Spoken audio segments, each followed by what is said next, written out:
Если бы, пацаны, короче, был, ну, вот какой-то дом там, да, где бы вы все могли жить, только в теплом месте, что вас там кормили, короче, что вы там могли спать нормально. Хотели бы там? Да.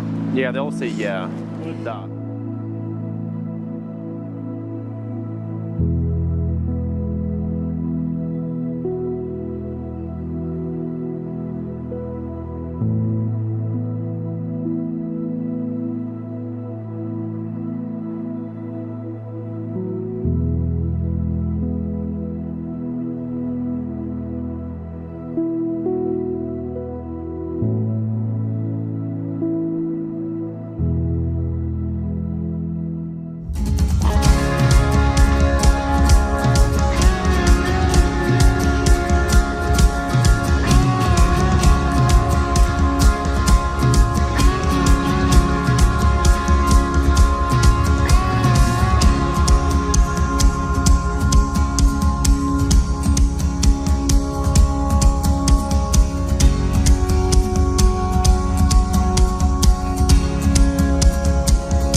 Just hours ago, Russian forces began their attack.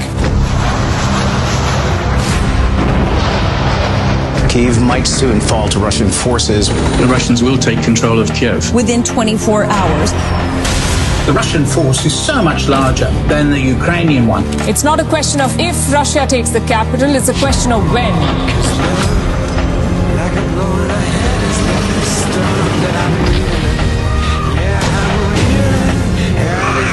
Я залишаюсь в столиці. Can the Ukrainian people stand up? Ну, максимум 3-4 дня. This is day 6. On the 10th day, day 22, Day 33. 78. Kiev is still standing strong.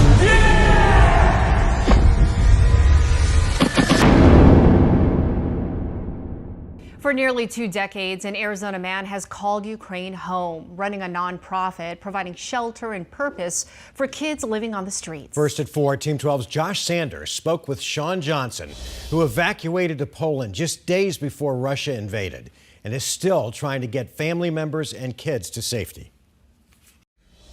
Our Father that found pure and faultless is this: to look after orphans and widows in their distress and to keep oneself from being polluted by the world. It's that Bible passage that's given Phoenix native Sean Johnson purpose for nearly 2 decades, more than 6,300 miles from his hometown. He founded House of James Ministries after traveling to Ukraine on a missions trip in 2003. An Arizona man trying to help children in war-ravaged Ukraine. This man opened up several homes for abused kids nearly 2 decades ago. And many of those children, at least right now, can't make it out of Ukraine. Fox 10's Irene Snyder has this story.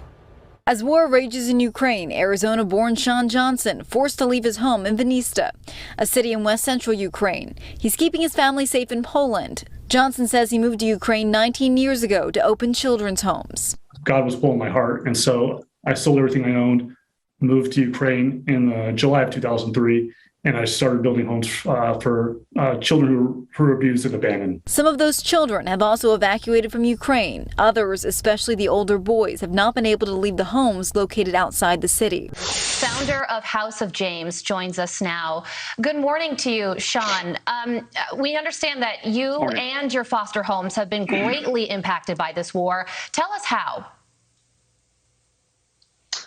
Yeah, well, obviously with the war, it's been hard to get groceries and things like that, and fuel's been an issue. Excuse me.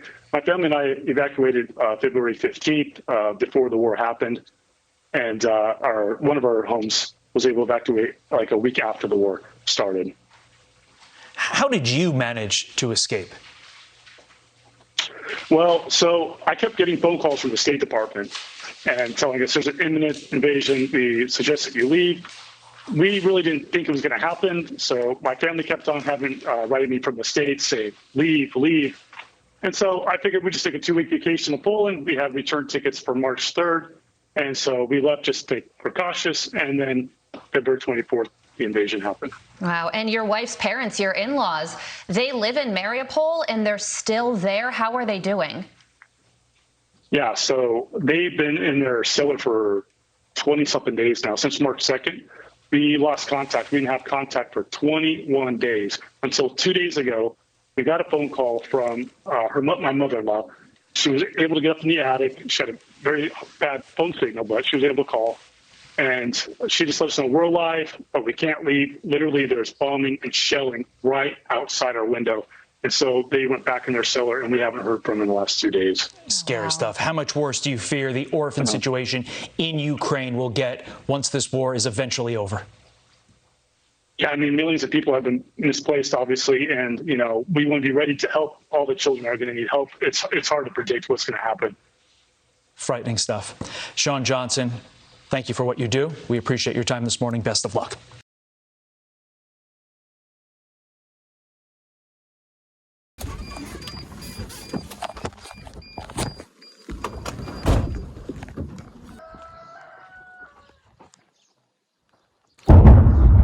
О, видишь, как только зашло?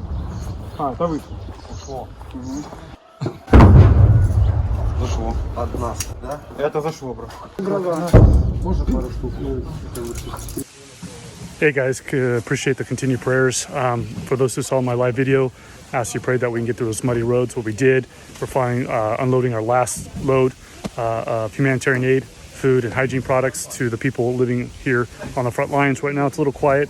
It wasn't about 10 minutes ago, but right now we're able to calmly pass out the aid. I don't know if you heard that in the background, but that was artillery being launched from our side. So we're okay for now. Thanks, guys, for the continued prayers. These people are very grateful for the help, and we'll have more updates to come. So this lady's house was hit by Russian rocket fire. Just completely gone. She's here telling us about it. There she is, showing us.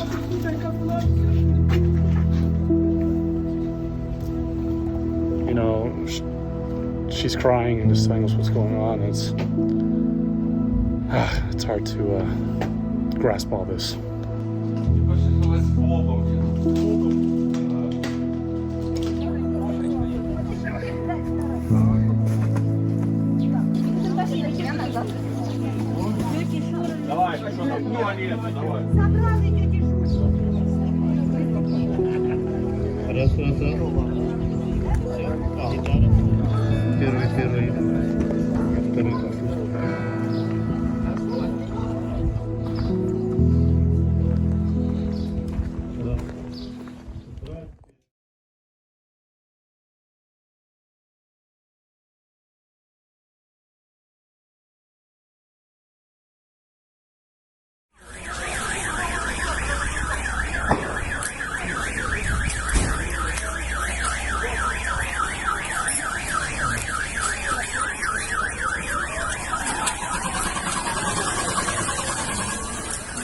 Великий Бог Израиля,